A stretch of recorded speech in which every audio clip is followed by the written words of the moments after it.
profecia a respeito da restauração da vida do povo de Israel. O povo de Israel, o povo de Deus, eles estavam vindo de um tempo de muita miséria e de vergonha. Eles haviam, por causa do juízo de Deus, em função e consequência da infidelidade que eles haviam vivido diante de Deus, eles estavam completamente, como nação, destruídos. E então Deus levanta o profeta chamado Joel para profetizar a restauração de Israel. E a Bíblia aqui vai falar de um tempo de restauração em todas as áreas. Quando Deus restaura alguém, ou quando Deus restaura alguma coisa, Deus vai restaurar de maneira completa. A Bíblia diz que fiel é o Senhor para completar a obra que Ele iniciou. E a Bíblia diz que Deus tem sempre este propósito de restaurar de maneira completa. E a Bíblia então vai dizendo que o povo de Israel estava na vergonha, estava vivendo envergonhados, estavam servindo de opróbrio, de desprezo diante das outras nações, mas que Deus, o Senhor, o Deus de Israel, Ele mudaria a vida do povo de Israel. E no texto que nós lemos, falando desta profecia, o verso 18, o profeta vai dizer: então o Senhor teve zelo da sua terra e se compadeceu do seu povo. Deus é um Deus que se compadece. Ele olha para o seu povo e vê a vergonha, vê a miséria, vê a destruição que aquele povo estava enfrentando. E aí Deus decide mudar aquela situação. O verso 19 diz: o Senhor responderá ao seu povo: eu vos envio trigo, vinho novo e azeite, e deles sereis satisfeitos. Irmãos, estes três elementos citados pelo profeta, né, que Deus diz ao seu povo: eu vou enviar com abundância sobre vocês o trigo, o vinho novo e o azeite. São três elementos essenciais para a vida do povo de Israel, principalmente na cultura daquela época. Vinho novo, trigo e azeite. Três coisas importantes para a vida daquele povo. E Deus diz: vocês vão ser satisfeitos. Não vai faltar mais essas coisas. Vocês vão ter sobrando, vocês vão estar fartos de tudo isso que eu vou enviar. E olha que coisa interessante. A Bíblia diz que é Deus que vai enviar. Irmão, sabe uma coisa? O mundo moderno diz que a gente tem que correr atrás. E é verdade. Para ter, a gente precisa batalhar. E isso não tem nada de errado. Nós precisamos nos esforçar. Mas a Bíblia diz que em última análise, em último estágio, é Deus que supre todas as coisas. Aquele que bate no peito e diz: eu consegui na força do meu braço, na minha inteligência, na minha experiência, eu consegui todas as coisas. A Bíblia diz que na realidade, no final das contas, quem dá é Deus. É Deus que provê a força. É Deus que deu a condição. É Deus que criou a oportunidade. Então, no final, quem abençoa é o Senhor. E o texto aqui está dizendo: o Senhor vos responderá: eu vos envio. O Senhor é o Deus supridor. É Ele que supre. É Ele que não deixa faltar. E se alguma coisa está em falta, quando você se posiciona diante dEle, sendo fiel, e você clama ao Senhor, então Ele se manifesta suprindo todas as coisas que eu e você precisamos. A Bíblia diz que Ele é o Deus provedor. Lá no livro de Filipenses, nós vamos encontrar a Bíblia dizendo, Paulo dizendo: o meu Deus suprirá todas as vossas necessidades em Cristo Jesus, conforme a sua gloriosa riqueza. Então Deus é aquele que supre. E o texto diz: eu vou enviar. Deus dizendo: eu vou enviar para vocês o vinho novo, o azeite, o trigo, e vocês vão ser fartos, não vai faltar. E a parte final do verso 19 diz: deles sereis fartos, e não vos entregareis mais à zombaria. Quantas vezes a pessoa está vivendo na zombaria, as pessoas estão zombando dela. As pessoas estão dizendo, olha, os credores vivem ligando para essa pessoa. O 011, né, sempre está ligando lá no celular dela para cobrar. As pessoas estão batendo na porta para cobrar. Olha, essa pessoa vive devendo. Irmãos, uma situação de vexame, uma situação de vergonha. Mas este texto, Deus está dizendo, olha, eu vou tirar vocês dessa situação. Vocês não serão mais zombados, vocês não serão mais envergonhados. E o texto lá no verso 24, fala desses 3 elementos que Deus promete trazer. O primeiro deles, lá diz que as eiras se encherão de trigo. As eiras se encherão de trigo. Irmãos, quando Deus está falando de trigo, de vinho novo e de azeite, Deus está falando de suprir as necessidades. Olha, estamos quase saindo de um período difícil de crise, de um período difícil de pandemia, né, que assustou o mundo inteiro. As coisas, pelo menos aqui na nossa região, estão se abrandando, estão flexibilizando, né? Ainda não acabou, né? Não abaixa totalmente a guarda, ainda não acabou, mas as coisas estão caminhando para uma melhora. Irmãos, mas a Bíblia está dizendo aqui que o Senhor, Ele supre as nossas necessidades. O que eu quero lembrar você, que Deus, independente de crise ou não, Ele é Deus para suprir as nossas necessidades. Talvez você pense assim, estou esperando passar essa crise, estou esperando passar essa coisa, porque eu sei que Deus vai fazer alguma coisa para mim depois que passar. Não, irmão, independente da crise, Deus continua sendo Deus. A pergunta é, se na crise eu continuo sendo o mesmo. Se eu continuo sendo fiel na crise, então Deus vai se manifestar no meio dela e mudar a minha situação. Olha o texto dizendo que Deus vai suprir. Irmão, sempre Deus vai suprir as áreas da nossa vida. Olha, a Bíblia mostra que Deus, Ele supre a parte emocional. O ser humano, ele é extremamente emocional. O brasileiro, né, o latino, é extremamente emocional. Né? Todas as pessoas que convivem na Europa, ou no leste europeu, né? Ou lá no Oriente, né? Bem dizer assim, lá no Japão, observa que as pessoas são mais sisudas, mais sérias, né? Elas não externizam assim, não põem para fora as suas emoções com facilidade. O brasileiro, o latino brasileiro, ele chora com facilidade, ele ri com facilidade, sim ou não? Tem latino aqui? Diga amém. Ele chora, ele ri, ele expõe tudo que está dentro dele com facilidade. Isso são emoções. Chorar, rir, ficar bravo. Né?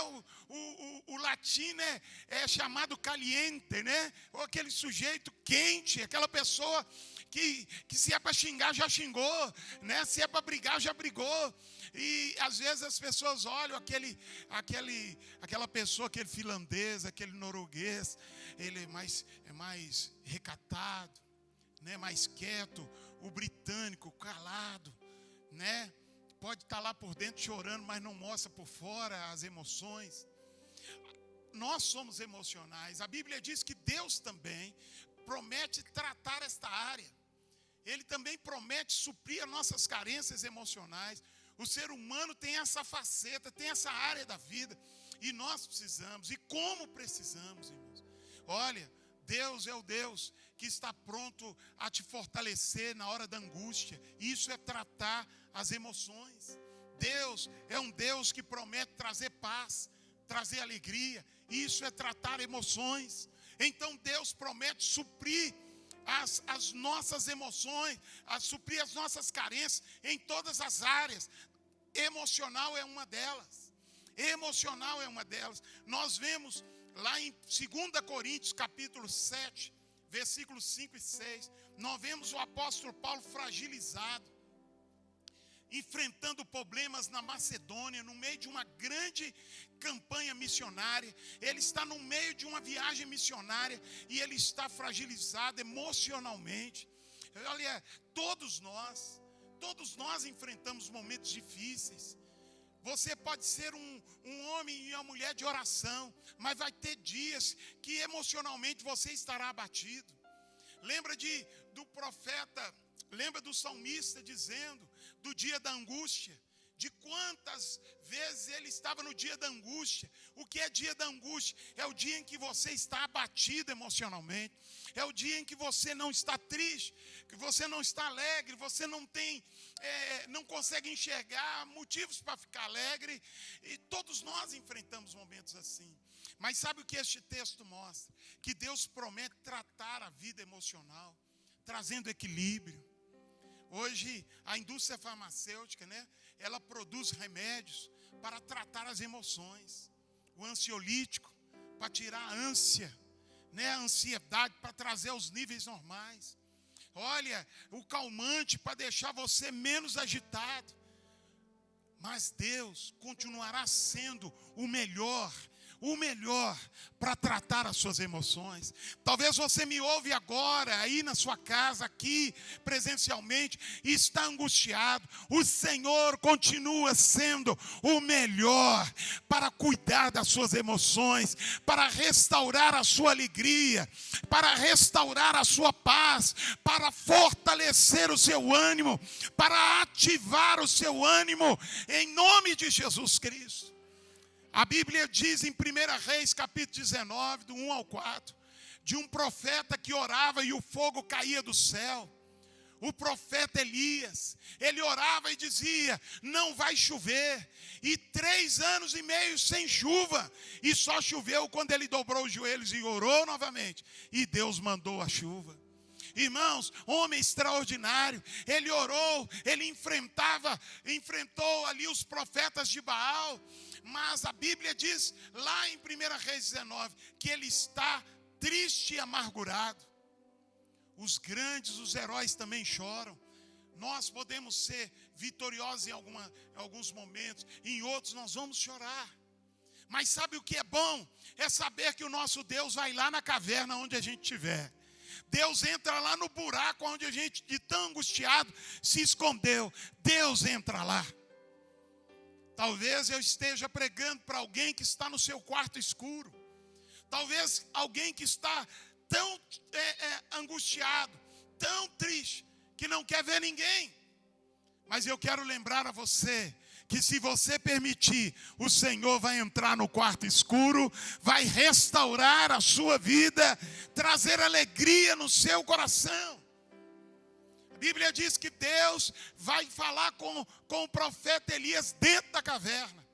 E o que Deus faz com Elias? Chama ele para fora, chama ele para a caminhada, diz para ele: olha, você tem rei para ungir, você tem um novo profeta que vai te substituir, você tem que honrar ele, você tem que trabalhar com ele.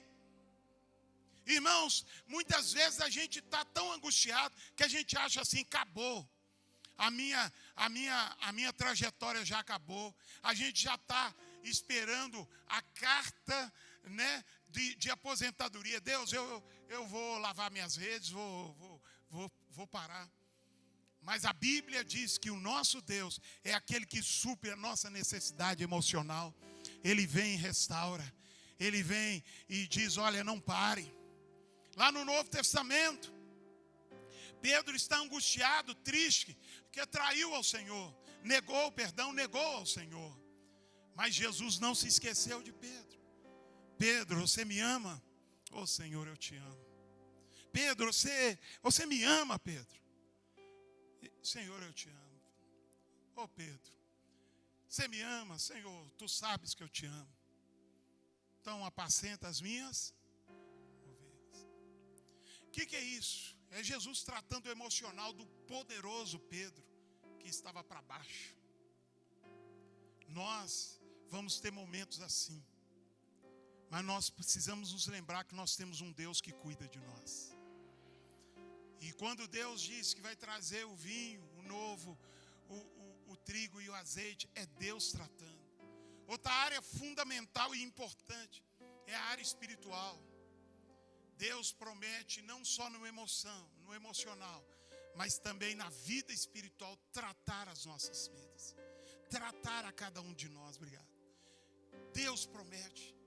Quantas vezes, irmãos, você vai estar como aquele herói cheio do Espírito Santo, mas vai ter vezes que você não tem orado e precisa de restauração. Você não tem consagrado a sua vida e precisa de restauração na vida espiritual. Você não tem lido a Bíblia.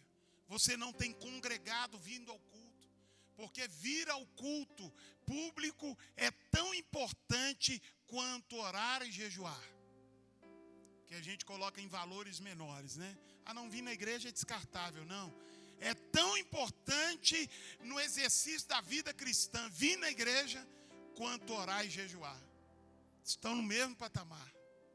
E nós, quando estamos assim, sem praticar a oração, o jejum, a leitura da palavra e congregar na casa de Deus, irmãos, nós ficamos enfraquecidos espiritualmente. Mas a boa notícia é que Deus promete restaurar a nossa vida também, na área espiritual. Quantos de nós nos sentimos fracos espiritualmente? E olha, irmãos, nós temos um inimigo que trabalha ferozmente para nos derrubar, que trabalha firmemente para nos parar. Muito cristão brinca de ser crente, mas o diabo não brinca de ser diabo. Satanás não está brincando. Todos quantos ele puder matar, ele vai matar. A todos quantos ele puder destruir, ele vai destruir. A Bíblia diz que ele está pronto a roubar aquilo que temos. E se ele puder saquear, roubar as nossas vidas, ele o fará. Ele não vai brincar. Por isso é que nós precisamos de pedir: Deus, restaura a minha vida espiritual. É por isso que nós precisamos ir para o joelho. É preciso que nós precisamos clamar a Deus. Viver um evangelho social, irmão, é muito fácil. Como eu disse na quarta-feira, na palavra, se não me engano, muitos olham para a vida cristã como um passeio no parque. Mas a vida cristã tem mais a ver com um campo de batalha de guerra, irmão. Um campo de guerra, do que com um passeio no parque. Significa que é algo sério e eu preciso me preparar para isso. Eu preciso estar buscando de Deus renovação, fortalecimento todos os dias. Jesus diz: orai sem, por quê? Para não entrar em tentação. É uma guerra todo dia. Eu e você precisamos entender que Deus quer restaurar, mas Deus só restaura aquele que se posiciona. Deus, eu preciso de vida nova. Deus, eu preciso do Senhor na minha vida. Aquele que entra na posição certa. Deus só restaura o vaso que se põe na sua mão. Então esteja na presença de Deus. Dá um sorriso para este irmão aí. 3 coisas Deus promete trazer. Primeiro delas, a Bíblia diz que o Senhor traria sobre nós vinho. Vinho fala de alegria. Em todas as festas da Bíblia não podia faltar vinho. Vinho era a bebida principal. Por quê, pastor? Porque o vinho trazia alegria. Então se servia muito vinho, né? Era uma bebida normal, né? Não faz parte muito da nossa cultura aqui, né? No sul se bebe mais vinho, né? Tem os vinhedos no sul do Brasil, na Europa e tudo mais. Mas lá na região de Israel, onde é o ambiente da terra bíblica, você vai ver o hábito enraizado na cultura. Todos bebem vinho. E toda festa, a bebida principal era o vinho, porque o vinho, quando a pessoa bebia, ela no segundo, no terceiro bebida, ela já está alegre. E ela se ambientava, ela se soltava, ela conversava, ela interagia. O vinho produzia uma alegria na festa. É por isso que quando a gente vê Jesus no início do seu ministério, ele é convidado com a sua mãe e os seus discípulos para ir a um casamento. E quando chega lá no casamento, faltou o salgadinho. Amém, meu irmão? Faltou a coxinha, o pastel. O pastel não pode faltar. Amém? Faltou lá o quê? Faltou lá o salpicão. Amém? Amém, Jesus? Foi isso que faltou? Olha, irmão, faltou o quê? Faltou vinho. E por que aquele estardalhaço? Porque Maria, a mãe terrena de Jesus, Maria, ela vai lá, olha, ô filho, faltou. E ele fala a ela, olha, mulher, ainda não chegou a minha hora, né? Jesus, ele é convidado a fazer alguma coisa, porque faltou vinho. Por que esse destaque ao vinho? Porque o vinho era a principal bebida naquela festa. Lembra de quando Jesus transforma a água em vinho? E aí eles chamam o mestre-sala, né, o sommelier, o especialista do vinho. E ele pega do vinho que havia sido transformado, né, por Jesus, né, da água que se torna vinho. Eles vão lá e pegam daquele vinho. E ele vai beber. Aquele homem era especialista. Ele bebe do vinho e ele fica tão assim impressionado com a qualidade do vinho, que ele chama o noivo. E ele diz para o noivo, olha, muitos colocam o vinho ruim, né? O vinho bom primeiro, para depois colocar o ruim. E você, olha, até agora guardou o melhor vinho.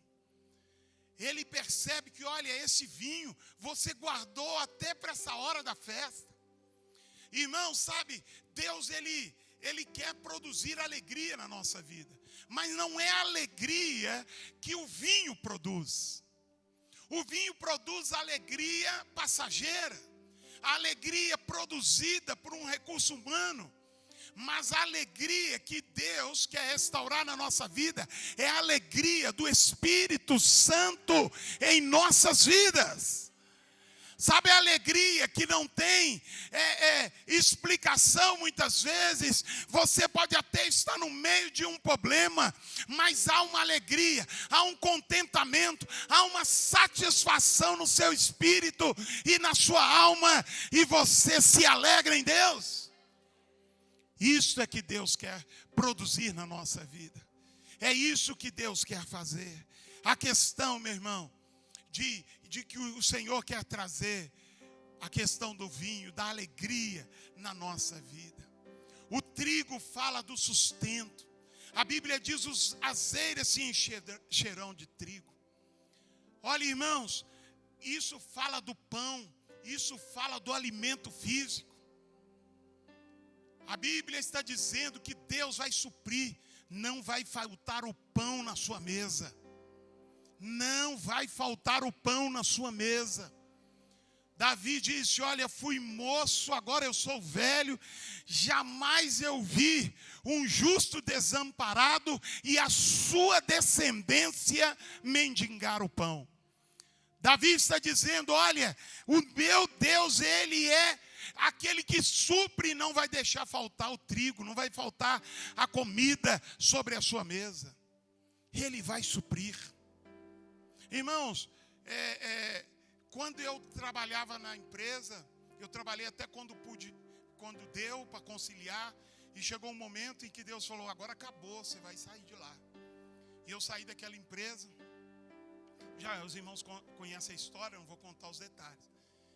Mas um dos principais medos que eu tinha é que, puxa vida, pastor, lá eu tinha seguro disso, seguro daquilo, tinha plano de saúde do melhor, eu tinha tanta coisa. E dava 6 horas da tarde, eu fechava, saía da minha sala, eu só voltava no outro dia, eu queria saber se ia pegar fogo lá, eu estava na bênção. Aí eu saí para assumir ministério, e não era o mesmo salário que eu iria receber. Aliás, eu até saí sem saber direito qual era o meu salário, mas sabendo que o meu pastor era uma pessoa muito séria, e é até hoje. E eu saí, e a minha preocupação é, agora eu tenho uma esposa, está vindo filhos, como é que eu vou fazer? Vai faltar. E por mais que a gente crê em Jesus, a gente fica com medo. Vai acabar faltando. Sabe o que a Bíblia sempre falava ao meu coração, o que Deus falava ao meu coração? Duas coisas, para mim não ter medo. E a segunda coisa, para mim permanecer fiel. Porque Deus cuida de quem é fiel. Então eram as duas coisas, eu morria de medo. Sabe, irmão, morria de medo. Aí eu morava num barracão no lote da minha mãe. Eu tinha um lote comprado, mas não tinha dinheiro para construir lá. Mas eu morava no barracão lá. A minha mãe, o vizinho, o inquilino saiu e ela falou, filho, você mora aí. Aí estou lá.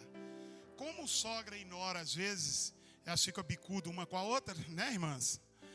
Aí minha mãe um dia ficou lá meio estressada, mas a dona patroa. Ela falou, por desaforo também, eu vou começar a cobrar de você aluguel. Aí eu comecei a pagar aluguel lá para minha mãe. Eu falei, oh meu Deus.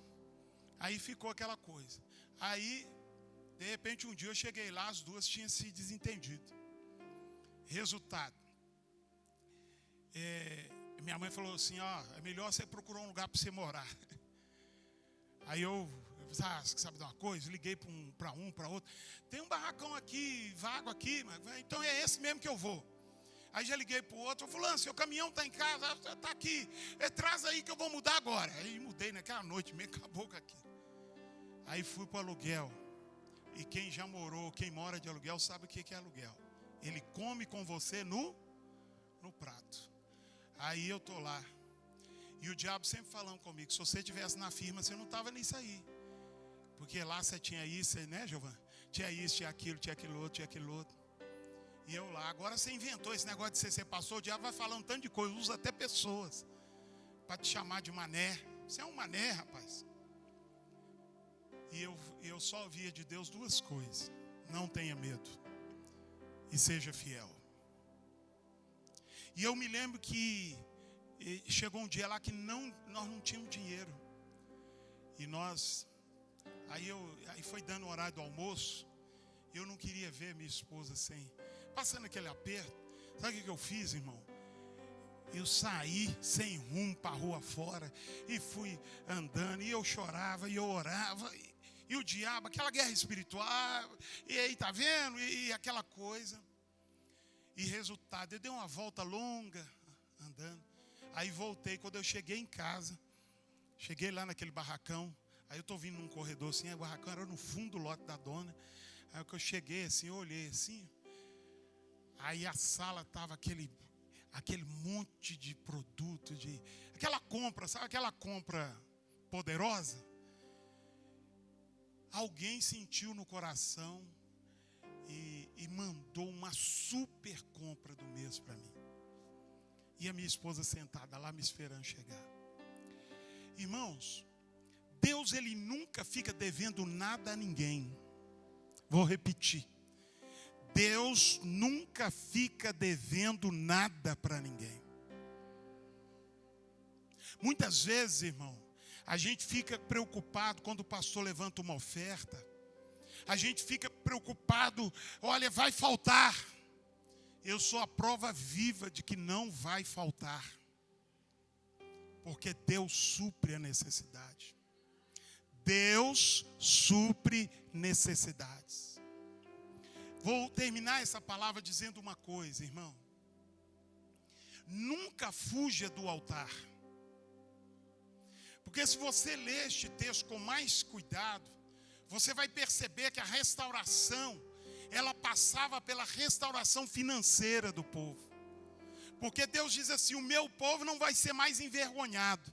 Eu vou restituir os anos que foram consumidos pelo gafanhoto migrador. Sua Bíblia está aberta aí? Põe aí o texto no telão para os irmãos verem. Verso 26. Amém? Verso 25 de Joel 2, 25. Irmãos, a Bíblia está mostrando que a restauração de Deus não passa só no emocional, só no espiritual. Que Deus não vai só pôr o alimento na mesa. Que Deus não vai só restaurar a alegria. Mas Deus vai restaurar a unção do Espírito de Deus.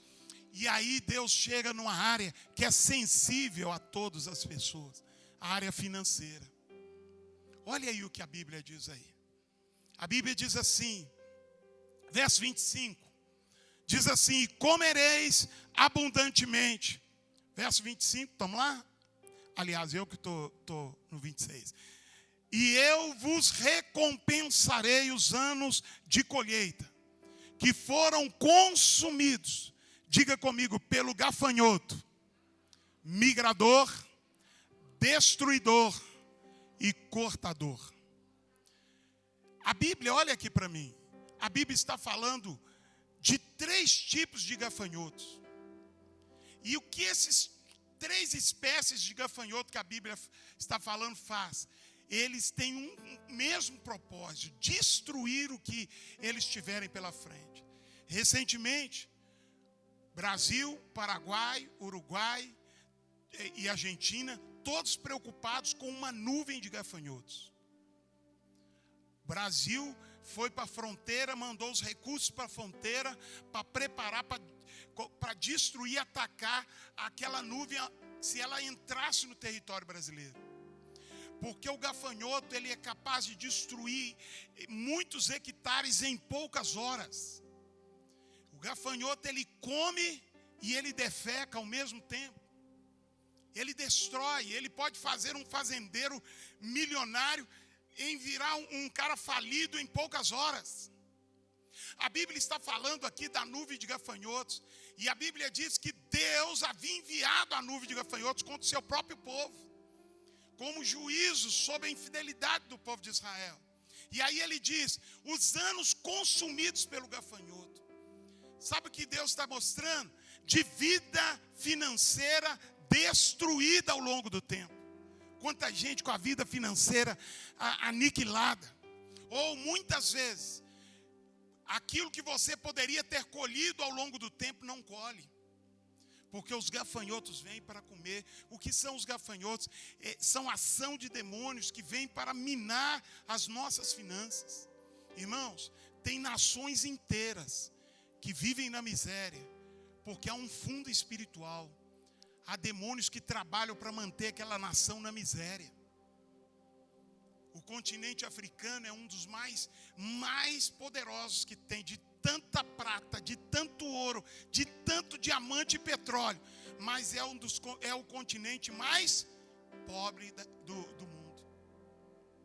Muitas vezes, na hora de você colher aquilo que é seu, existem demônios que vão trabalhar para você não colher. Existem pessoas que trabalham, mas eles não desfrutam, porque existem demônios que não deixam ele desfrutar. Ele poderia viver uma vida abastada e abençoada, mas aqueles demônios não deixam. O texto está dizendo, os anos de colheita. O que é colheita? É aquilo que você tem para desfrutar. O inimigo vem e rouba aquilo. O inimigo vem e tira aquilo. Olha o texto, vamos terminar. Consumidos pelo gafanhoto migrador, destruidor e cortador, o meu grande exército que enviei contra vós. Verso 26. Comereis abundantemente, até ficar satisfeitos, e louvarei o nome do Senhor, o vosso Deus, que procedeu maravilhosamente. O meu povo jamais será envergonhado. Interessante que este mesmo povo, a Bíblia diz lá, no texto que nós lemos, lá no verso diz que o Senhor tiraria o seu povo da vergonha. O povo está na vergonha, na zombaria. Agora Deus está dizendo, eu vou restaurar a vocês. Eu vou tirar os gafanhotos e vocês vão comer abundantemente. Não vai faltar. Eu vou suprir na vida de vocês. E vocês não vão ser mais envergonhados. Irmãos, Deus é o Deus que supre em todas as áreas. 2 coisas é importante. Primeiro, eu não posso ter medo. E segundo, eu preciso ser fiel. E então nós vamos ver Deus operar essas coisas na nossa vida. Quantos creem? Feche os seus olhos em nome de Jesus. Querido e bondoso Deus, em nome de Jesus nós oramos agora. E nós colocamos diante do Senhor a vida de cada irmão, a vida de cada irmã que aqui está. Abençoa o teu povo, Senhor. Toma eles nas tuas mãos. Tua palavra aqui nos diz que o Senhor é o Deus que supre. O Senhor é o Deus que abençoa. Tu és o pastor do Salmo 23. Tu és aquele que usou os corvos para alimentar o profeta Elias. Tu és aquele que alimentou a viúva de Sarepta. Tu és aquele que no Salmo 81, verso 16, vai suprir as nossas vidas, nos abençoar com o trigo mais fino que existe. Senhor, Tu és aquele que traz a alegria, que traz a paz, a força, o ânimo que nós precisamos. Senhor, a Tua palavra diz que o Senhor, ó Deus, nos abençoa em nossa vida emocional, em nossa vida espiritual. O Senhor é o Deus que nos fortalece, trazendo vinho, Senhor, que produz alegria, que produz força. Ó Deus, também trazendo a presença, ó Deus, do Teu Espírito, através do vinho novo, Senhor. Ó Deus, e a Tua palavra diz que o Senhor é o Deus que restaura a nossa vida financeira. Que restaura, Senhor, a nossa vida financeira. Ó Deus, que o gafanhoto, o migrador, destruidor, ó Deus, ele possa, ó Deus, ser repreendido agora. Ó Deus, que o Teu povo se mantenha fiel. Em nome do Senhor Jesus. Coloque a tua mão sobre o teu coração. Mantenha os seus olhos fechados. E eu termino essa palavra dizendo a você: se mantenha dizimista da casa de Deus. Não tenha medo. Não tenha medo de consagrar o seu dízimo. Você que está me ouvindo, que por causa da pandemia desistiu de ser dizimista da obra de Deus, seja dizimista. E eu posso falar com você porque eu sou dizimista, eu sou pastor e eu sou dizimista. Os meus filhos são dizimistas, porque nós cremos que Deus supre. Não deixa a sua posição de fidelidade ao Senhor. Segunda coisa que eu quero te dizer: não fuja dos desafios do altar, porque muitos deles são oportunidades de Deus para trabalhar na sua vida financeira, para mudar a sua história. Em nome do Senhor Jesus. Meu Deus, guarda isso no coração, no espírito, na alma de cada irmão que está aqui nesta manhã, em nome de Jesus. E todo o povo de Deus diga amém e diga graças a Deus. Amém, meus irmãos? Irmãos, eu quero falar aos irmãos como eu sempre falei na época da construção. Quem está comigo aqui desde a época da construção? Que a gente derrubou o tudo e construiu tudo. Tudo que se vê ainda, né? Ok. Então, eu vou falar como falava naquela época. Os que são novos não me viram falar desta maneira. Mas eu vou falar porque esse é o momento de nós falarmos. Irmãos, e aí, você que está em casa também me ouça. Irmãos, nós levantamos uma oferta no mês passado, que é a oferta do aniversário da igreja. Quem se lembra, diga amém. E eu quero agradecer a Deus pela sua vida, que ofertou, né, R$39, né?